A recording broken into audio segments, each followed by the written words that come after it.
বসে থাকা নয়, সে কোনদিন আসবে না রে করো যদি ভয়। পারেন তো এটা গজল? আমার সাথে আওয়াজ দিয়ে দেখি বলেন তো। বিপ্লব মানে জীবন দেয়া,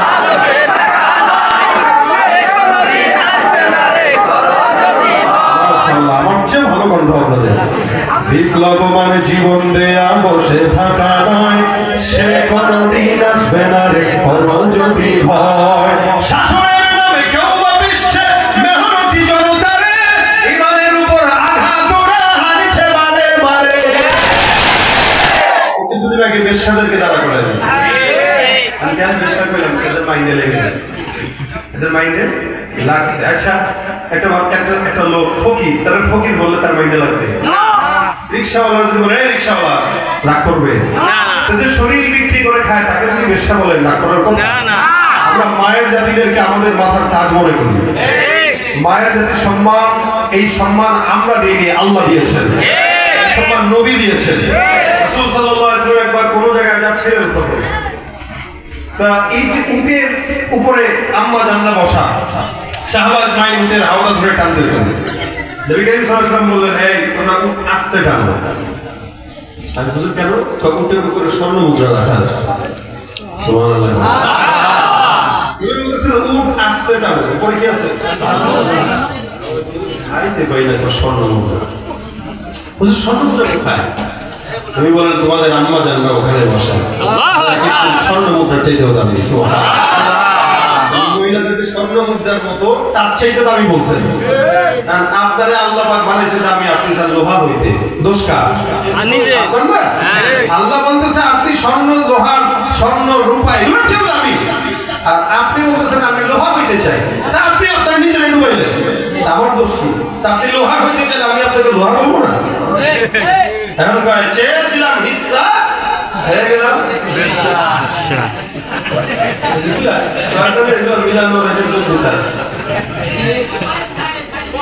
ভালোই তো। হিস্সা চাইবা আর ওই ডাক শুনবা না, হবে? কথা বুঝেন না? আমার বুঝেন, আপনি হিস্সা চাইবেন, আপনার দেনা চাইবেন, পাওনাটা চাইবেন, আর ওই ডাক শুনবেন না, হবে নাকি? তা ওইটা চাইতে গেলে দৌলত দিয়ে ঘাট আছে, ওখানে যাবে।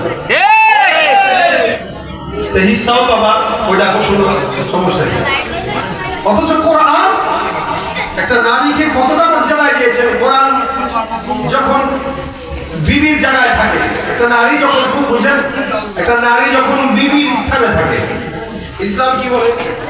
রাসূল সাল্লাল্লাহু আলাইহি ওয়াসাল্লাম বলেন, আদ-দুনিয়া কুল্লুহা মাতা' ওয়া খায়রু মাতা'id দুনিয়া আল-মারআতু সালিহা। এটা দুনিয়ার যত কিছু আছে, এই যে গাড়ি বাড়ি নারী যা দেখেন, নবী বলেন সব হলো ভোগ সামগ্রী। সবচাইতে উত্তম ভোগ সামগ্রী হলো একটা নেককার স্ত্রী। যাদের ঘরে এটা আছে এটা বুঝে না, আর যার ঘরে নাই সেও বুঝে এটা ব্যথাটা কি। বন্ধুরে গোপনে গোপনে আর পারি না দোস্ত, চামড়াটা দেখে বিয়ে করছিলাম, এই চামড়া তো আমার সুখ দিতেছে না। তার সুন্দরী দেখে বিয়ে করছে কিন্তু শান্তি পায় না। আর যে সুন্দরী দেখে নাই, বংশ দেখে নাই, টাকা দেখে নাই, মানে দিন দেখছে, দুনিয়াও শান্তি, আখিরাতেও শান্তি। দুনিয়া কুল্লুহা মাতা' ওয়া খায়রু মাতা'id দুনিয়া আল-মারআতু সালিহা।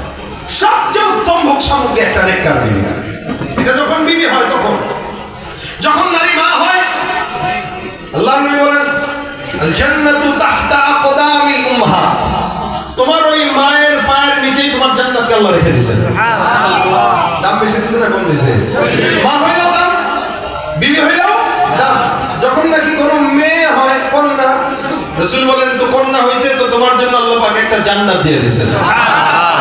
ভাই আমাদের ব্যাপারে রাসূল দিয়েছেন যে স্বামী হইলে বরং এটা রাসূল বলেছেন, নবী এটা বলেছেন যে কোন বিবি যদি তার স্বামীর খায়রুকুম লিআহলিহি, রাসূলুল্লাহ হাদিসে বলেন তোমাদের ভিতরে উত্তম সে যে তার বিবির কাছে উত্তম। সুবহানাল্লাহ।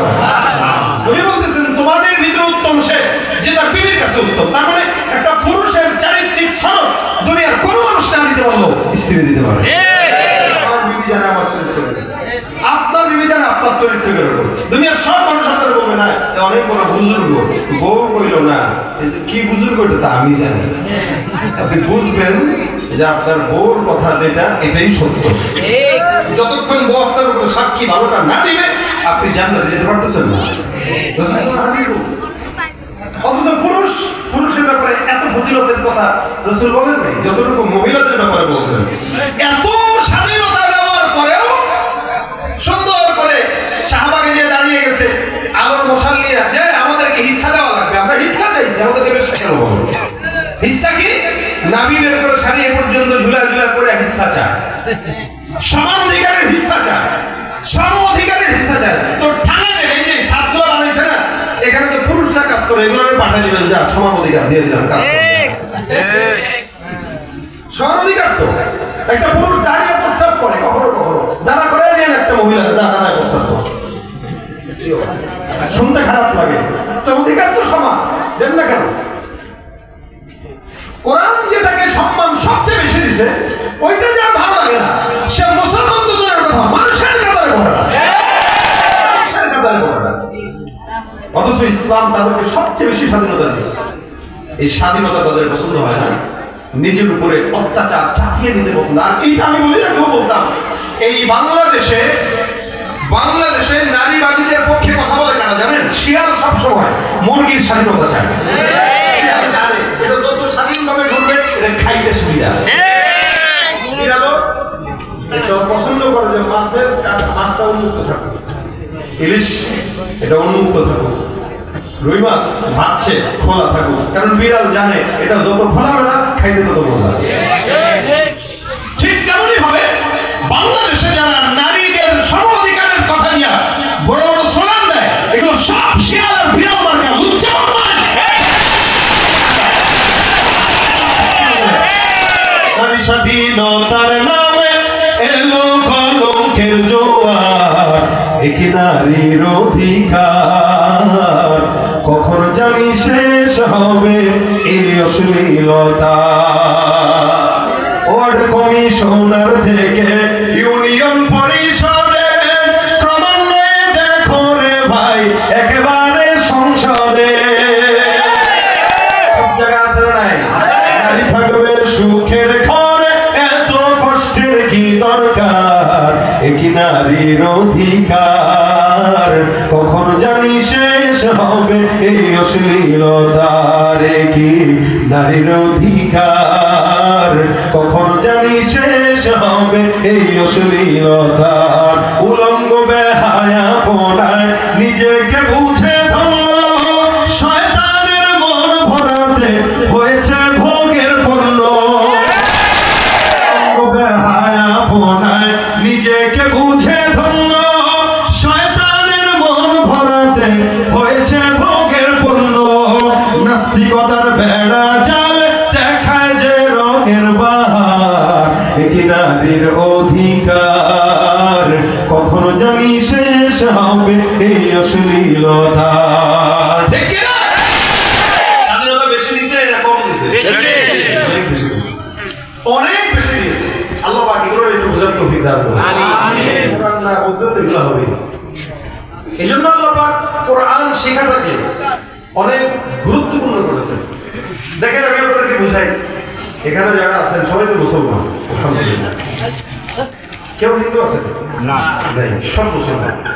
কারণ এই নড়াইলের মুসলমান, আমার বাড়ি মাগুরার মুসলমান, যারা যশোরের মুসলমান, যারা ঢাকার মুসলমান, অথবা গোটা বিশ্বের যে কোনো জায়গা, প্রত্যেকটা দেশের প্রত্যেক